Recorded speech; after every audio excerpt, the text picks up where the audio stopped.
Hello friends, आज हम देखने जा रहे हैं BA first year first semester की यूनिट 3 जिसका हमारा नाम है प्रोस डिवाइस।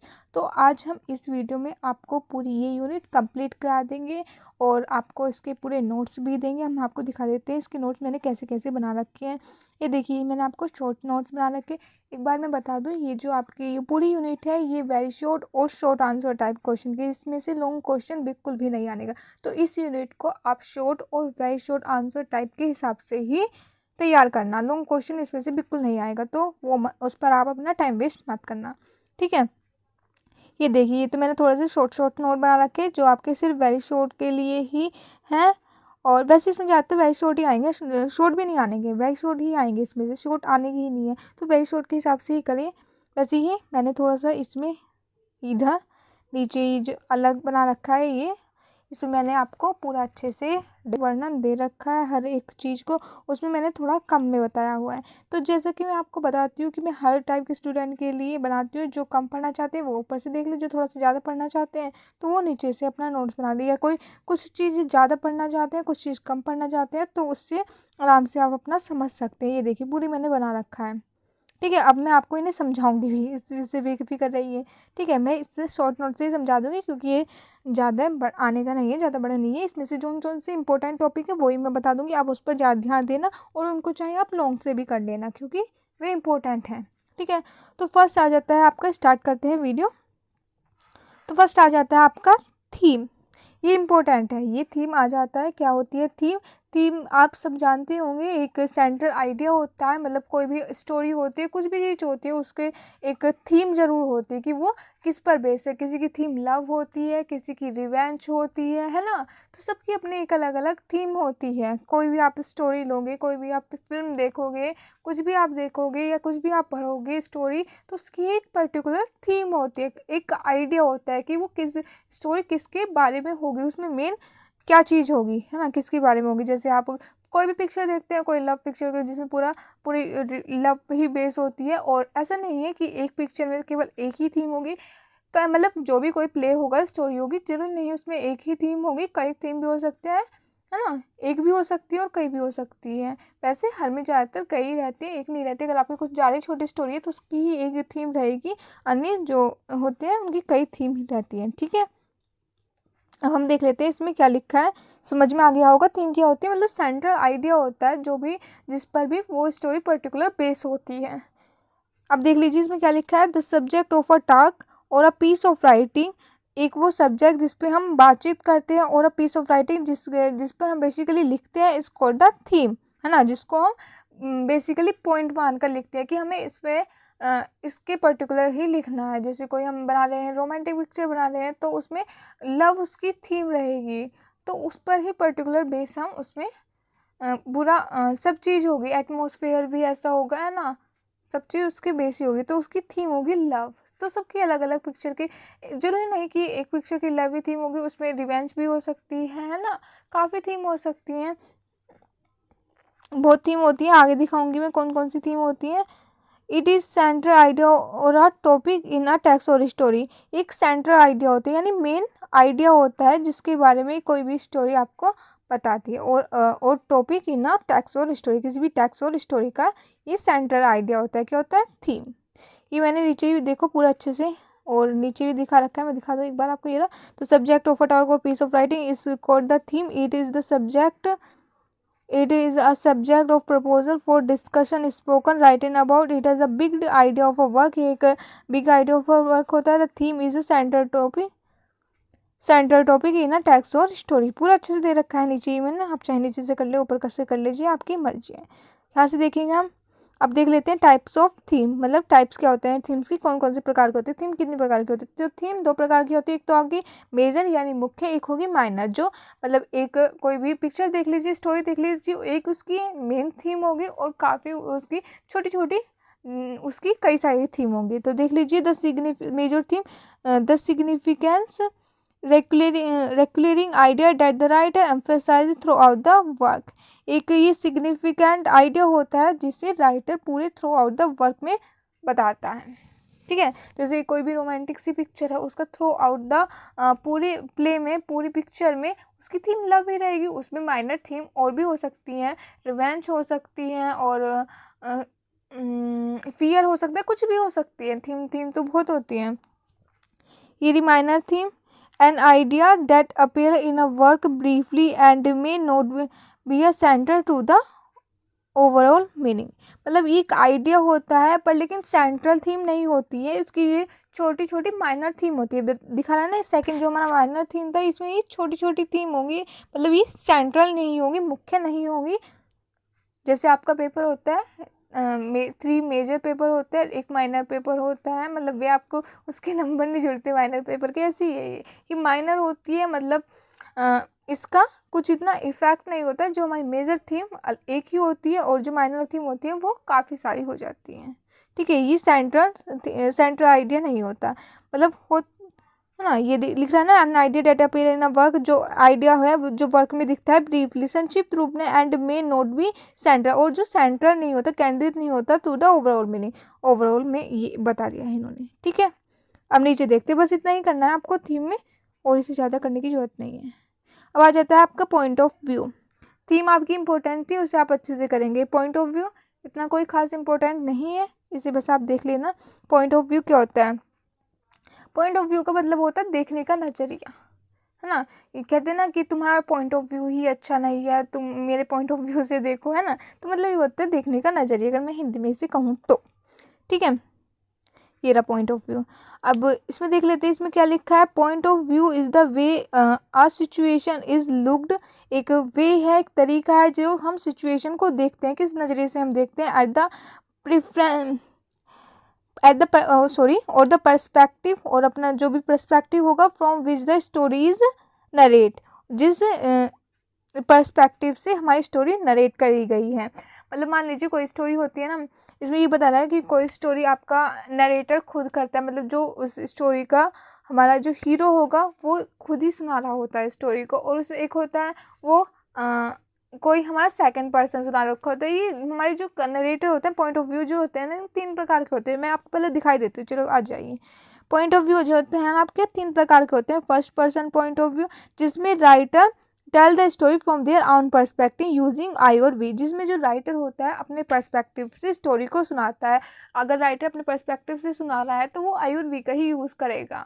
ठीक है, होता है ना कोई स्टोरी अपनी जैसे बायोग्राफी होगी, है ना। बायोग्राफी तो खैर स्टोरी नहीं हुई, आप कुछ भी देख लीजिए। जैसे कोई राइटर वहाँ पर यात्रा करने गया, है ना, उसके बारे में डिस्क्रिप्शन दे दिया, तो वो कहता है ना, मैं वहाँ पर गया था और हमने ये देखा, हमने वो करा, हमने ये सब चीज़ देखी, मैंने ये ऑब्जर्व करा। तो ये आई और वी का ही तो यूज़ करेगा वो। अगर फर्स्ट पर्सन में है तो यूजिंग आई और वी करेगा, है ना। इसमें राइटर खुद ही स्टोरी बताता है।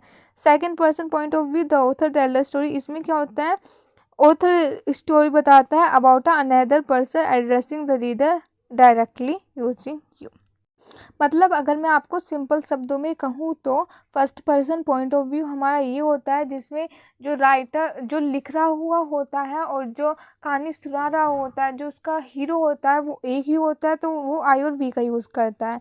Second person point of view में जो ऑथर उसमें ऑथर कहानी सुनाता है, जैसे वो अपने किसी दोस्त की सुना रहा है या आप कुछ बता रहा है तो वो यू का यूज़ करेगा। ठीक है, सेकंड है हमारा third person point of view. ये इसमें कोई अदर पर्सन ही कहानी सुना रहा होता है। The writer tell a story about a other person, इसमें राइटर स्टोरी बताता है किसी अदर पर्सन की यूजिंग ही और शी, इट और दे। इसमें राइटर यूज़ करता है ही, शी, इट और दे। इसमें आपको कुछ ज़्यादा याद नहीं करना है, मैं बता रही हूँ क्या करना है। इसका मीनिंग, पॉइंट ऑफ व्यू क्या होता है, और ये 3 टाइप के होते हैं, फर्स्ट पर्सन, सेकंड पर्सन और थर्ड पर्सन, बस।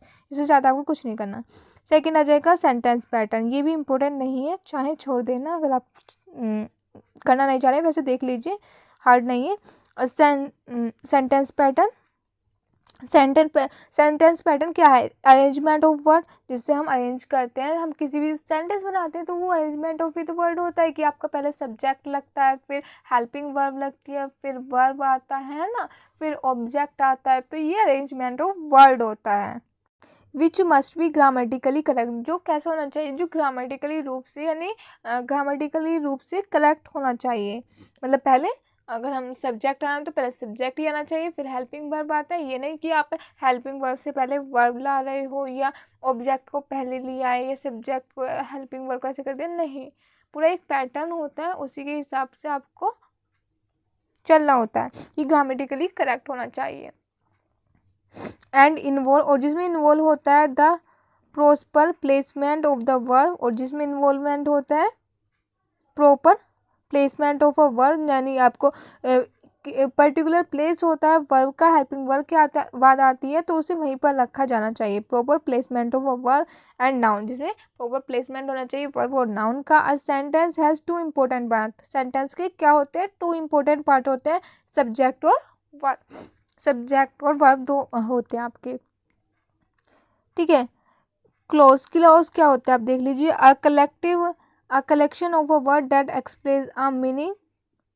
क्लोज, क्लोज मतलब ये छोटा, एक सेंटेंस का अगर हम कहें तो एक छोटा रूप होता है। A collection of a word that express a meaning, जो एक मीनिंग को एक्सप्रेस करता है। ये कोई सेंटेंस नहीं होता है, इस सेंटेंस का छोटा रूप होता है अगर मैं सीधे शब्दों में कहूँ तो। टाइप ऑफ क्लोज, क्लोज कितने टाइप के होते हैं ये दिखा देते हैं। क्लोज हमारे टाइप के होते हैं डिपेंडेंट क्लोज और इंडिपेंडेंट क्लोज, ये दो टाइप के होते हैं, डिपेंडेंट और independent.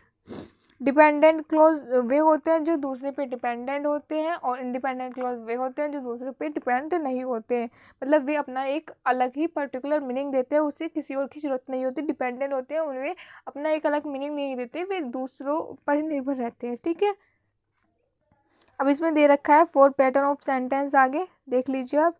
Simple sentence, compound sentence, complex sentence और कॉम्प्लेक्स कंपाउंड सेंटेंस, बस नाम याद रखने हैं आपको, ठीक है। इतना ही बहुत है, ये सेंटेंस पैटर्न वाला टॉपिक इंपॉर्टेंट नहीं है, चाहे आपसे छो भी देना।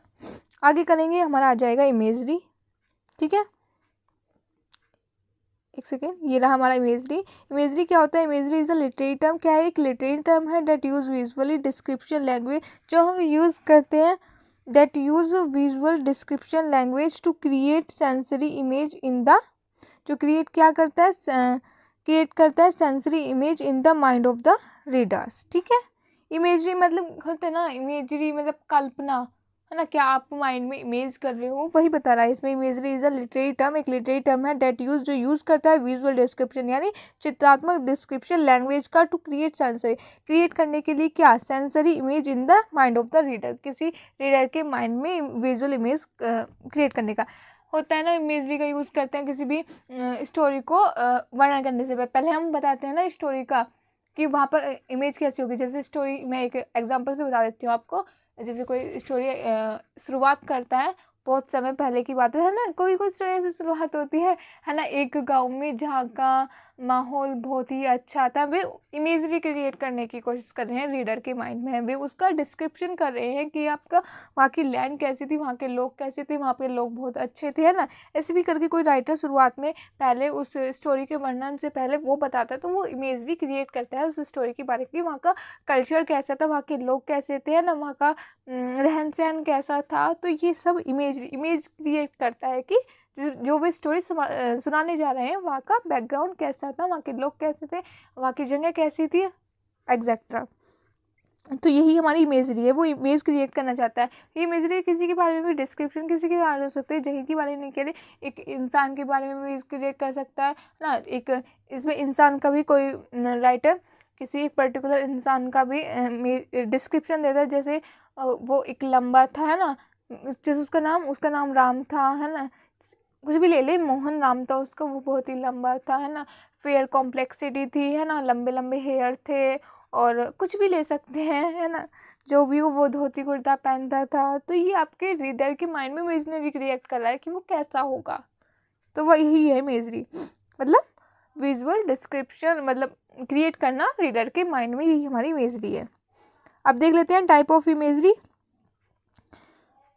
Type of imagery, audience imagery, auditory imagery mean what we hear, जो हम सुनते हैं वो ऑडिटरी इमेजरी होती है। From music to noise to silence, ठीक है। फिर आ जाता है हमारा विजुअल इमेजरी। विजुअल इमेजरी क्या होती है, मीन व्हाट वी सी, जो हम देख रहे हैं, कलर, शेप, साइज, पैटर्न और ऑब्जेक्ट, ठीक है। Tactile imagery description what we feel और टच, किसी कोई भी है ना राइटर होता है किसी भी चीज़ का डिस्क्रिप्शन देता है इमेजरी के, मतलब टच के जरिए, मतलब जैसे कपड़ा हुआ ये बहुत ही मुलायम था, या उसका कुछ भी होता है भाई इमेजरी बता देते हैं कि पूरा डिस्क्रिप्शन दे देते हैं कि वो ऐसा था, तो जिससे हमारी उसका भी टच के जरिए से हम महसूस करें कि वो मुलायम था, है ना, वो रेशमी था, जो भी था वो इमेजरी हमारे माइंड में क्रिएट हो जाए। ये देख रहे हैं टेम्परेचर, टेक्सचर एंड मूवमेंट, ये इसके एग्जाम्पल है। फोर्थ आ जाएगा हमारा olfactory image mean what we smell, जो हम स्मेल कर रहे हैं, फ्रेगनेंस और अरोर्स, है ना, जो भी हमारी फ्रेगनेंस थी, कहीं पे खीर बन रही है किसी है ना प्ले में, तो वो कह देंगे ना उसकी महक कितनी अच्छी थी, अरोमास है ना बहुत ही अच्छी थी, तो वे ये सारी इमेजरी कहलाती है ये। और फिफ्थ है हमारी gustatory imagery mean what we taste, जो हम टेस्ट कर रहे हैं, टेस्ट का भी डिस्क्रिप्शन देता है कभी कभी उसके, हाँ है ना, जलेबी का स्वाद बहुत अच्छा था, कुछ भी हो सकता है, तो उसका भी राइटर जो हमारा होता है वो वर्णन देता है कि ये ऐसी चीज़ थी। तो हमारा जो टेस्ट के बारे में बताती है उसे हम गस्ट्री इमेजरी कहते हैं, और जो हमारा स्मेल के बारे में बताते हैं, जब कोई राइटर स्मेल के बारे में डिस्क्राइब करता है तो वो भी उसे ऑल्फैक्टरी इमेजरी कहते हैं। और जब कोई किसी भी चीज़ के फील या टेम्परेचर हो, कहीं का टेम्परेचर हो सकता है वहाँ पर, जैसे बता रहा है राइटर कि वहाँ पे हम नैनीताल घूमने गए या कहीं भी गए, वहाँ के बहुत ही ठंड थी, है ना, फ्रीजिंग वाली ठंड थी, हम उसमें जब ही गए तो ऐसे ये गर्मी थी वहाँ पर, या कुछ भी था जो हम फील कर सके, वो टच कर सके। जैसे टेम्परेचर हो गया आपका, एक सेकेंड, जैसे टेम्परेचर हो गया, टेक्सचर हो गया, मूवमेंट हो गया, ये सब क्या है आपके टैक्टाइल इमेजरी के एग्जाम्पल है। फिर आ जाएगा हमारा विजुअल इमेजरी, ये आपको कलर शेप के बारे में विजुअल बताता है, और ऑडिटरी इमेजरी जिसे हम सुन कर सकते हैं, ठीक है। तो यही था, इसमें इम्पोर्टेंट इतना नहीं है, थीम इम्पोर्टेंट थी मोस्ट। अब आ जाता है आपका फिफ्थ, टोन या लहजा, कहते हैं ना टोन, मतलब का मीनिंग होता है लहजा, ये हिंदी में मैंने आपको समझाने के लिए लिख दिया है। टोन का मतलब होता है आप किसी भी सॉफ्ट टोन में, कहते हैं ना अपनी टोन को सुधारो, बोलने का लहजा होता है, टोन का मतलब होता है बोलने का लहजा, कि राइटर किस लहजे से हमें स्टोरी सुना रहा है। कि कोई तो सुनाता है बहुत ही अच्छे से स्टोरी करके, आप करके, है ना, बहुत ही अच्छे शब्द का यूज़ करके, जैसे अगर कोई राइटर यूज़ कर रहा है दैट ओल्ड मैन, वो थोड़ा सा हार्श वर्ड लगता है ओल्ड मैन, अगर हम उसके जगह यूज़ करेंगे that senior the senior citizen, ये प्लेस सीनियर सिटीज़न के लिए है, या हम कहते हैं ये प्लेस ओल्ड पीपल के लिए है, तो ये ओल्ड पीपल थोड़ा सा हार्श वर्ड लगता है, जबकि हमारा जो है क्या कहते हैं सीनियर सिटीज़न, ये थोड़ा सा सॉफ्ट टोन लगती है, अच्छा लगता है सुनने में। तो वो ये डिस्क्रिप्शन कहता है कि मतलब ये बताता है कि राइटर कौन सी टोन यूज़ कर रहा है अपने कहानी लिखते वक्त। ये देख लीजिए, इसमें tone is a writer attitude, tone क्या है, एक राइटर का एटीट्यूड है टूवर्ड्स अ सब्जेक्ट, किसी सब्जेक्ट के प्रति, और एन ऑडियंस के प्रति कन्वे करता है through word choice and style of writing, जो हमारे बताते हैं कि उसने क्या वर्ड को यूज़ करा है, कौन से वर्ड को यूज़ किया है, और स्टाइल ऑफ राइटिंग, ठीक है, कौन सी वो टोन का यूज़ कर रहा है। जैसे मैंने बताया था आपको, अगर वो यूज़ करेगा द ओल्ड पीपल तो वो हार्श टोन होगी उसकी, है ना। अगर वो क्या इसी जगह अगर वो लिख देगा सीनियर सिटीजन, तो ये होगी सॉफ्ट टोन। तो यही बता रहे हैं। जैसे उन्होंने टाइप भी दे रखे हैं टोन के, assertive tone, non assertive tone और एग्रेसिव टोन। असर्टिव टोन हमारी क्या होती है, असर्टिव टोन मतलब ये बहुत ही आराम से सब कुछ अच्छे से बोलने वाली है, तो दो असर्टिव थोड़े सा भड़काऊ, इसमें मैंने पूरा अच्छे से लिख भी रखा है, देखो मैं आपको दिखाती हूँ, इसमें मैंने नीचे पूरा अच्छे से देख भी रखा होगा, एक सेकेंड। हाँ, ये देखो सेंटेंस पैटर्न का भी देखो, इन्होंने पूरा अच्छे से यहाँ पे डिस्क्रिप्शन खोल के बता रहा है। अगर आपको करना है तो यहाँ से कर लीजिए। इमेजनरी का भी पूरा, ऑडिटरी इमेजरी, विजुअल इमेजरी की होता है, पूरा अच्छे से इन्हें दे रखा है, ठीक है, आराम से करेंगे। ये देखिए असर्टिव टोन और असर्टिव अग्रेसिव टोन। असर्टिव जो हमारी टोन होती है निश्चयवाचक कहलाना, इसमें पूरा लिख नहीं रखा है। नॉन असर्टिव निश्चयवाचक, और अग्रेसिव टोन होती है आक्रामक, गुस्से वाली टोन। ठीक है, यही है। तो ये आपकी टोन हो गया। फिर आ जाएगा हमारा मूड। मूड का मतलब क्या होता है? मूड का मतलब होता है मनोदशा, कि उसकी मन की दशा क्या है। मूड क्या है? Mood is the overall feeling और atmosphere of a text. Atmosphere of a text, एक second. Often created by the author, जो क्रिएटेड किया जाता है ऑथर के द्वारा। Use to imagery and word choice. It is state of feeling that is less intense than emotion, जो less intense होती है इमोशन के प्रति। मतलब उसमें अगर मैं आपको इजी शब्दों में कहूँ तो मनोदशा आपकी मन की दशा कैसी है वो होता है। तो मूड इज ओवरऑल फीलिंग, एक फीलिंग होती है, और एटमोसफेयर होता है किसी भी टेक्स्ट का जो क्रिएट करता है ऑथर को यूज करने के लिए imaginary word choice. It is a state of feeling, एक स्टेट ऑफ फीलिंग है दैट इज लेस इंटेंस, जो लेस इंटेंस होती है देन इमोशन के। ठीक है, मतलब ये किसी भी इमोशन तो होते हैं टेम्परेरी, मतलब काफ़ी समय बाद बदलते हैं। मूड हमारा अगर हमने अभी कुछ अच्छे से सॉन्ग सुन लिया बढ़िया से, हमारा मूड अच्छा हो जाएगा। अभी हमने थोड़ा सा सैड सॉन्ग सुन लिया तो हमारा मूड खराब हो जाएगा। ये टेम्परेरी स्टेट ऑफ माइंड होता है, मतलब ये थोड़े थोड़े समय बाद बदलता रहता है हमारा मूड, वही बताया है इन्होंने। ये देखिए, अगर मैंने यहाँ पर नीचे पूरा अच्छे से खोल के दे रखा होगा, ये रखा, ठीक है, पूरा अच्छे से दे रखा है। ये एलिमेंट्स ऑफ मूड दे रखे हैं, ऊपर ही चले जाते हैं। कहाँ गया मूड? ये रहा, ये रहे एलिमेंट्स ऑफ मूड। तो इधर ये एलिमेंट्स ऑफ मूड लिख रखे हैं। एलिमेंट्स में तो होता है तत्व। इधर ये करने की कोई जरूरत नहीं है, बस मैं बता देती हूँ क्या है। सेटिंग, टोन, इमेजरी, डिक्शन, ये सारे इसके एलिमेंट्स है, तत्व होते हैं। यानी मूड में इन सब चीज़ों की जरूरत होती है। ठीक है, तो ये इसके सारे टाइप थे मूड के, कर ले तो ठीक है। अच्छा, वैसे इतना इम्पोर्टेंट नहीं है ये, चाहे आप इस एलिमेंट को छोड़ भी देना। ठीक है, फिर आ जाएगा हमारा एनालॉगी, जिसे हम समानता कहते हैं हिंदी में। क्या होते हैं अब हम देखते हैं क्या होती है हमारी analogy. Analogy is a figure of speech. क्या है? फिगर ऑफ स्पीच है। फिगर ऑफ स्पीच तो आपने पढ़ा ही होगा। इन्वॉल्व कंपैरिजन, जिसमें इन्वॉल्व होता है कंपैरिजन यानी तुलना। वेयर टू ऑब्जेक्ट, जहाँ पर टू ऑब्जेक्ट आर कंपेयर, दो ऑब्जेक्ट कंपेयर करे जाते हैं। द वर्ड मीन, यानी एनालॉजी का मीनिंग होता है proportions from the Greek analogy, जो ये ग्रीक एनालॉजी से लिया गया है। और इसका मतलब मीनिंग क्या होता है? प्रोपोर्शंस यानी समानता। दो हम ऑब्जेक्ट के बीच कंपेयर करते हैं, यही हमारा एनालॉजी होता है। टाइप ऑफ एनालॉजी लिख रखा है। Type of analogy, literary device as analogy. Type of analogy ये है इसके। मेटाफर, इसमें भी हम दो चीज़ों में कंपैरिजन करते हैं। आप देखते हैं मेटाफर आपने पढ़ा होगा। फिर आ जाएगा हमारा सिमिली, एलिगरी और पैरेबल। इसमें भी हम दो चीज़ों के बीच कंपेयर करते हैं। तो यही हमारे टाइप्स है किसकी? एनालॉगी की समानता, यानी इसमें दो चीज़ों के बीच कंपेयर किया जाता है, वही हमारे एनालॉगी होती है। बस इतना ही है। और इसमें एक और दे रखा है ये ना, एक्सम्प्लीफिकेशन, इसे आप देख लेना, बस यही है। फिर आ जाता है हमारा 8 एनेक्डोट। एनेक्डोट क्या होती है? छोटी कहानी, जिसे हम हिंदी में दंत कथा भी बोलते हैं। ये छोटी कहानी होती हैं। देखते हैं क्या है।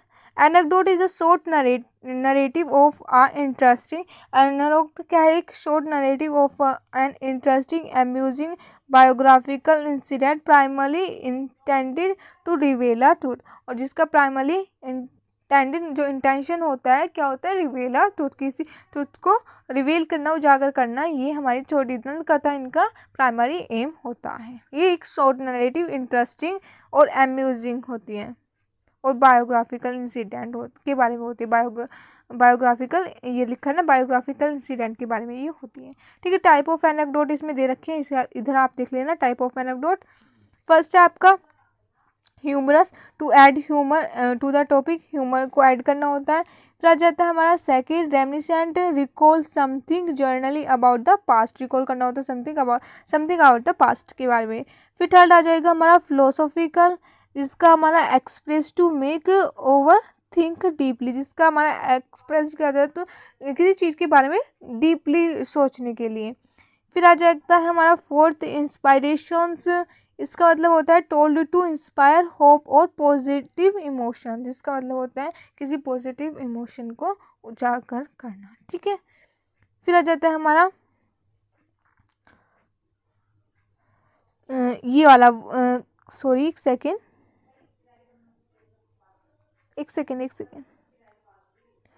है ना। फिर आ जाता है हमारा last quaternary Warne.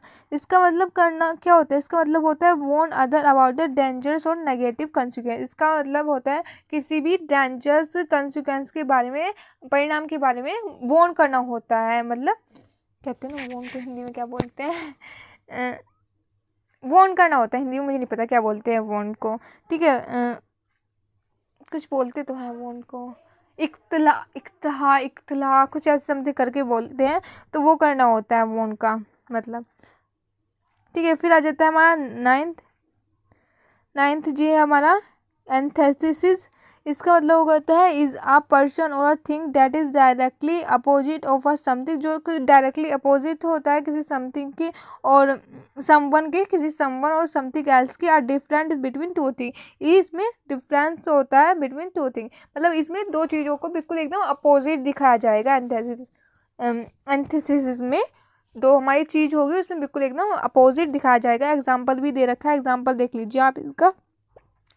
To err is human to forgive divine, यानी गलती करना ह्यूमन का नेचर है और फॉरगिव क्षमा करना डिवाइन मतलब भगवान का वो है कर्तव्य, क्या कहते हैं, फॉरगिवनेस टू डिवाइन, और जो होते हैं भगवान कहते हैं उन्हें माफ़ कर देते हैं, ये गॉड का नेचर होता है। ये मतलब क्या कहते हैं फॉरगिव करना, वो कहते हैं ना फॉरगिव मतलब क्षमा बड़े ही लोग करते हैं, तो वही है इसमें फॉरगिव डिवाइन, क्षमा करना भगवान की क्षमा करने वाला बड़ा होता है, ये भगवान की कृपा होती है, ठीक है। मतलब गलती करना तो ह्यूमन का नेचर होता है और फॉरगिव करना भगवान करते हैं फॉरगिव, ठीक है। फिर आ जाता है हमारा 10th aphorism. Aphorism is a short statement और फ्रेज। एक शॉर्ट स्टेटमेंट और फ्रेज होता है एक्सप्रेसिंग अ जनरल ट्रूथ, जो एक्सप्रेस करता है एक जनरल ट्रूथ और ओपिनियन इन अ क्लेवर वे, जो एक्सप्रेस करता है जनरल ट्रूथ और ओपिनियन को बहुत ही चालाकी से।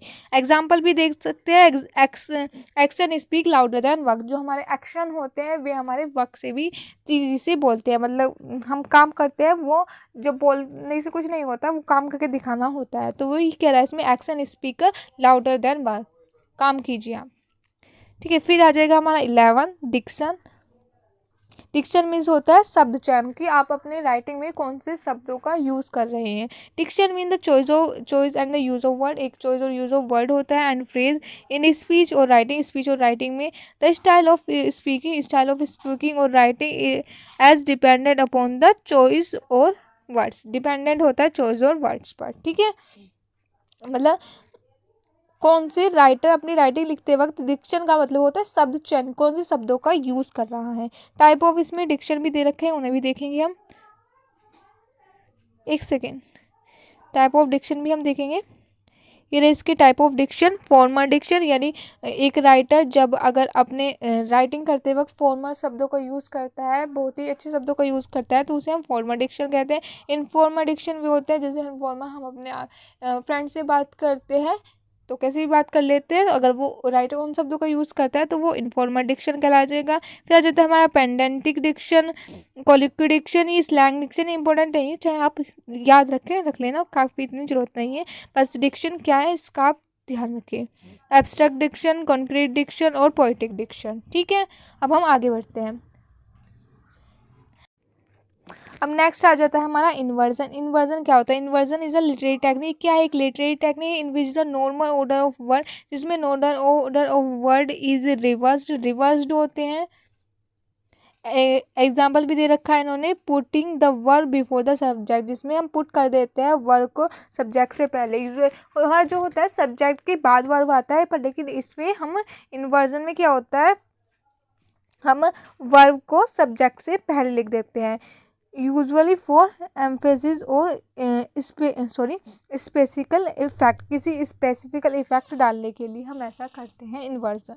ये इन्वर्जन एक आपने अगर ग्रामर में पढ़ा होगा, इन्वर्जन ये वर्ड होता है, इसमें हम हमारा बेसिकली होता क्या है, हम वर्ब को सब्जेक्ट से पहले लिख देते हैं, तो वही 2+ करके शुरुआत होता है, उसमें वर्ब को पहले लिखा जाता है सब्जेक्ट से, वही हमारा इन्वर्जन होता है। अब हम नेक्स्ट पर चलते हैं। नेक्स्ट है हमारा ह्यूमरस। ह्यूमरस क्या होता है? अब हम कहते हैं ना ह्यूमरस का हिंदी में बताऊँ तो मैं हास्यपद होता है, ये कहते हैं ना कोई कोई, ये ह्यूमरस इन नेचर है, यानी ये सबसे खुशमिजाज वाला है, बहुत अच्छे से बात करने वाला है, घुल मिलने वाला है ना। तो ह्यूमरस मतलब होता है खुशमिजाज वाला व्यक्ति। कई कहते हैं ना ये ह्यूमरस नेचर का व्यक्ति है, तो वो बहुत ही खुशमिजाज वाला व्यक्ति है, ठीक है। तो ह्यूमरस का मतलब क्या होता है? हास्यप्रद। ह्यूमर इज द फनी और अमेजिंग क्वालिटी। एक क्या होते हैं ह्यूमरस? एक फनी और अमेजिंग क्वालिटी है of something. A literary tool, एक लिटरेरी टूल है then that make a audience love, जो ऑडियंस को हंसाता है और इंड्यूस्ड एम्यूजमेंट, ठीक है। बस इतना ही करना है आपको। नीचे दे रखा है, मैंने पूरा अच्छे से खोल के, अगर आप देखना चाहें तो वहाँ से देख लेना। फिलहाल हम देखेंगे और इसका पूरे नोट्स का मैं लिंक आपको नीचे डिस्क्रिप्शन बॉक्स में डाल दूंगी, है ना, वहाँ से आप देख लेना। टेलीग्राम चैनल पर है मेरा ये, तो मैं उसका पूरा लिंक डिस्क्रिप्शन बॉक्स में डाल दूंगी, आप वहाँ से जाके आराम से देख लेना। ये नोट्स आप प्राप्त कर सकते हैं PDF फॉर्म में। अब 14 आ जाता है हमारा पैथोस। पैथोस क्या होता है? Pathos is the quality of speech, एक क्वालिटी ऑफ स्पीच होती है। और राइटिंग होती है जो इवोक करती है, क्या उजागर करती है, अ फीलिंग ऑफ पिटी, एक पिटी, भय, पिटी कहते हैं ना दया, पिटी मीन्स होता है दया, ग्रीफ का मतलब भी होता है, और शोरो मीन्स दुख। जो पिटी, ग्रीफ और शोरों की फीलिंग इवोक करती है, पैथोस का ये क्वालिटी होती है। It is use to evoke, ये है यूज़ किया जाता है इवोक करने के लिए, और evoke a touching movement response from a reader, ठीक है। यही होता है हमारा पैथोस। इसका एम ही क्या होता है? उजागर करना होता है फीलिंग ऑफ पिटी, ग्रीफ और शोरो, बस इतना ही याद रखना है आपको, इसकी क्वालिटी होती है। तो बस ये आपके 14 ही थे, 14 यहाँ पर ख़त्म हो गए हैं। इसमें से मैं बता दूँ जो आपके मोस्ट इम्पोर्टेंट हैं, जो पेपर की दृष्टि से इम्पोर्टेंट है, तो उसमें फर्स्ट तो आप जाएगा आपका थीम इम्पोर्टेंट है सबसे ज़्यादा। जो ऊपर थे वही नीचे हैं, बस मैंने नीचे ज़्यादा खोल का पूरा अच्छे से लिख रखा है, ऊपर मैंने शॉर्ट में बता रखा है, ठीक है। तो आप दोनों टाइप के स्टूडेंट हैं, आराम से कर लेंगे, कोई दिक्कत नहीं होगी। सेकंड है आपका पॉइंट ऑफ व्यू, ये भी इंपॉर्टेंट है। थीम, पॉइंट ऑफ व्यू, ये इंपॉर्टेंट है। और सेंटेंस पैटर्न छोड़ देना, इंपॉर्टेंट नहीं है। इमेजरी भी कर लेना, इमेजरी जितना मैंने ऊपर बताया इन्हें बस वेरी शॉर्ट में ही कर लेना, शॉर्ट में भी आएंगे नहीं है, वेरी शॉर्ट के हिसाब से ही कर लेना, बस थोड़ा थोड़ा जितना मैंने बताया उतना ही कर लेना। फोर्थ आ जाता है का इमेजरी, थोड़ा सा कर लेना है, इतना खास तो इम्पोर्टेंट नहीं है बट हाँ है।